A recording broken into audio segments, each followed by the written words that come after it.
Acidity acidity acidity প্রত্যেকটা ঘরে ঘরে আজ এটা একটি কমন শব্দ।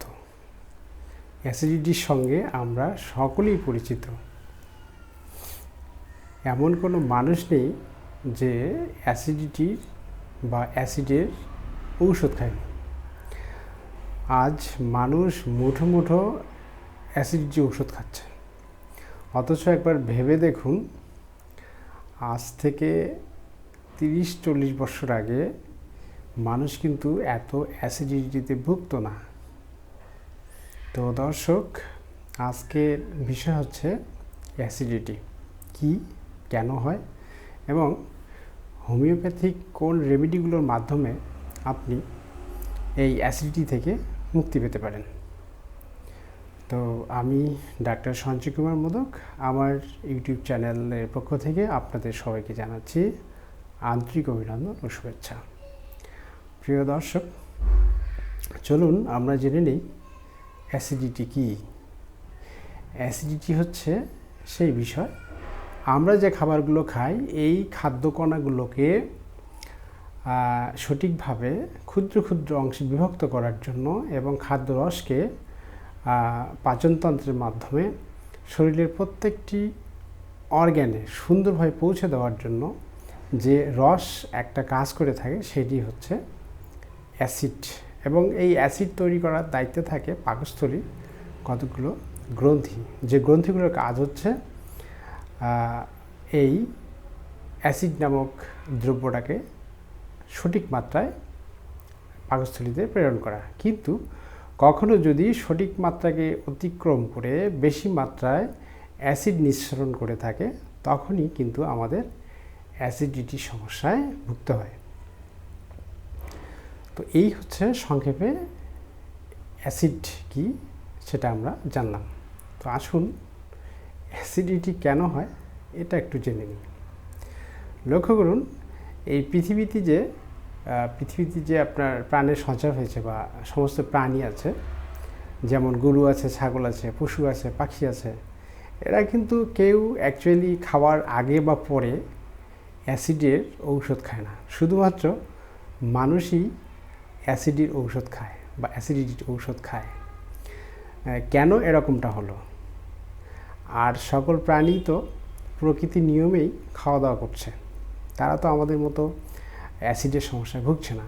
তাহলে মানুষ অত্যন্ত বুদ্ধিমান প্রাণী হয়েও কেন প্রতিনিয়ত তাকে এই অ্যাসিডের বড়ি খেতে হচ্ছে মুঠো মুঠো, মুড়ি মুরগির মতো? এর একটাই কারণ হচ্ছে, মানুষ বাদে, অর্থাৎ সর্বোৎকৃষ্ট বুদ্ধিমান প্রাণী মানুষ বাদে যে কম বুদ্ধিমান প্রাণীগুলো আছে বা যাদের বুদ্ধি নেই, গরু ছাগল বলতে পারেন, বাঘ মহিষ বলতে পারেন, এরা কিন্তু প্রকৃতির বিরুদ্ধাচরণ করে না। একমাত্র আমরা যারা বুদ্ধিমান মানুষ আছি তারাই কিন্তু প্রকৃতির বিরুদ্ধাচরণ করে থাকি। এবং বেশি বুঝতে গিয়ে আমরা কিন্তু আমাদের সঠিক যে লাইফস্টাইল আছে এটা থেকে সরে এসেছি। আর এই সঠিক লাইফস্টাইল থেকে সরে আসার কারণেই আজকে আমাদের বিভিন্ন ধরনের সমস্যায় বা অসুখ বিসুখে জর্জরিত হতে হচ্ছে। অ্যাসিডিটি হচ্ছে তার প্রধান কারণ বলা হয়ে থাকে, যার পেট ভালো তার সব ভালো। অর্থাৎ আপনার পেট যদি সুন্দরভাবে কাজ করতে থাকে তাহলে কিন্তু আপনার প্রত্যেকটা অর্গ্যান সুস্থ থাকবে। তো আপনার শরীরে যদি অ্যাসিডিটির ক্রমাগত অবনতি হতে থাকে বা অ্যাসিডিটি বাড়তে থাকে, এখান থেকে কিন্তু আপনার প্রত্যেকটা অর্গ্যান আস্তে আস্তে দুর্বল হয়ে যাবে এবং আপনি বড় বড় অসুখ বিসুখের দ্বারা আক্রান্ত হবেন। তো এই যে অ্যাসিড হওয়ার কারণগুলো কি আমরা একটু সংক্ষেপে জেনে নিই। তো তার আগে আপনাদের কাছে আমার একটা ছোট্ট রিকোয়েস্ট থাকবে, আমার ভিডিওটা থেকে আপনারা যদি সামান্যতম তথ্য পেয়ে থাকেন, ইনফরমেশন লাভ করে থাকেন, অবশ্যই আমার চ্যানেলটাকে সাবস্ক্রাইব করবেন, কমেন্ট করবেন, শেয়ার করবেন এবং লাইক করবেন। আপনাদের ছোট ছোট অনুপ্রেরণার মাধ্যমে আমি অনেক দূর এগিয়ে যেতে চাই এবং আপনাদেরকে আরও সুন্দর তথ্যবহুল ভিডিও উপহার দিতে চাই। তো আমরা আসি এবার অ্যাসিডিটির কারণগুলো। দেখুন, পৃথিবীতে প্রত্যেকটা পশু পাখি ভোরের প্রথম আলো ফোটার সঙ্গে সঙ্গেই কিন্তু তারা জেগে ওঠে এবং খাবারের অন্বেষণে তারা দূর দূরান্তে পাড়ি দেয় এবং সারাদিন তারা কাজকর্ম করে বা তাদের আহার বিহার করে ঠিক সূর্য উদয় সূর্যাস্ত যাওয়ার একটু আগেই তারা কিন্তু নিড়ে ফিরে আসে এবং তাদের দিনের সমস্ত কাজ থেকে বিরতি টানে। কিন্তু মানুষ একমাত্র প্রাণী সূর্য উদয়ের পরে ওঠা তো দূরের কথা, রাত্রি 12টায় ঘুমিয়ে সকাল 10টায় ঘুম থেকে ওঠে বা 9টায় ঘুম থেকে ওঠে এবং কোনোভাবে সে বিছানায় বসে সে কিন্তু তার গরম খালি পেটে গরম গরম চা ঢেলে দেয় এবং প্যাকেটজাত খাবার অর্থাৎ বিস্কিট পাউরুটি দিয়ে তার সকালটা শুরু করে। তো এই যে অনিয়মতান্ত্রিকভাবে চলা, সকালবেলা উঠেই পাকস্থলীতে গরম চা ঢেলে দেওয়া, মানুষের অ্যাসিড হবে না কি গরু ছাগলের অ্যাসিড হবে? এই যে লাইফস্টাইল চেঞ্জ, অর্থাৎ ছোটোবেলায় পড়েছি যে early to bed early to rise makes a man healthy and wise, কিন্তু আমরা কী করছি? আমরা মোবাইল চাপতে চাপতে 12টার দিকে ঘুমিয়ে যাচ্ছি আর উঠতে উঠতে সকাল 9টা 10টা। তাহলে দেখুন, এই যে আমাদের ঘুম এবং ঘুম থেকে উঠে একটা বাজে একটা আহার করলাম, গরম চা, কোনো এক্সারসাইজ নেই, কিছু নেই, বেডটি এসে হাজির। তো এইভাবে যদি চলতে থাকে তাহলে কিন্তু আমাদের অ্যাসিডিটি হবেই। এই যে খাবারের অনিয়ম। এরপরে আমরা আসি, আমরা অনেকেই ভাজা ভুজি, তারপর হচ্ছে ফাস্টফুড, অতিরিক্ত মিষ্টি, এগুলো খেতে আমরা অভ্যস্ত। এগুলো কিন্তু আমাদের পাকস্থলীর চরম ক্ষতি করে, কারণ সুগার হচ্ছে পেটের 1 নম্বর শত্রু।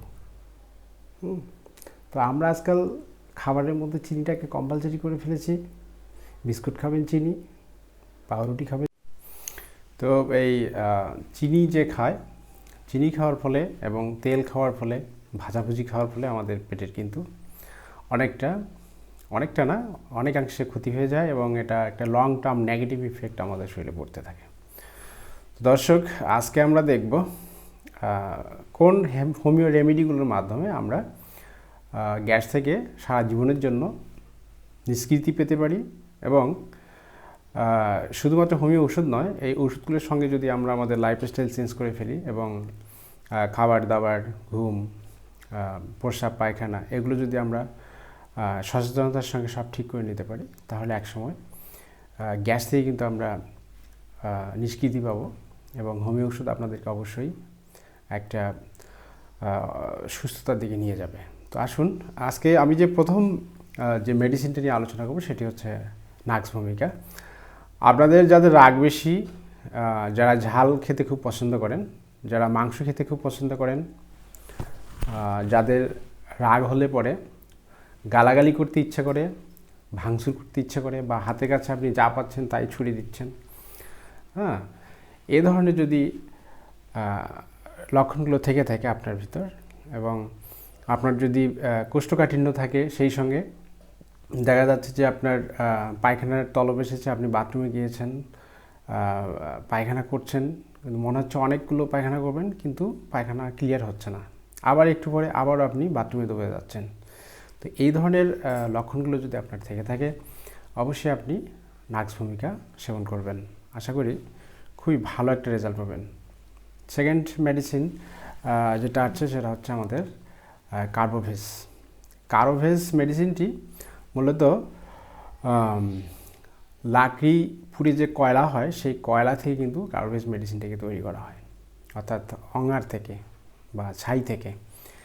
তো আপনার জীবন, আপনার শরীর যদি এরকম আগে কাঠ ছিল, এখন ছাই হয়ে গেছে, অর্থাৎ অঙ্গার হয়ে গেছে, পুরোপুরি অঙ্গার হয়ে গেছে, আপনি মানসিকভাবে পুরোপুরি অঙ্গার হয়ে গেছেন, এ ধরনের যদি লক্ষণ থাকে, মানে এর সঙ্গে যদি আপনার মিল থাকে, তো আপনি কিন্তু কার্বোভেজ নিতে পারেন। কার্বোভেজের আরও লক্ষণগুলো হচ্ছে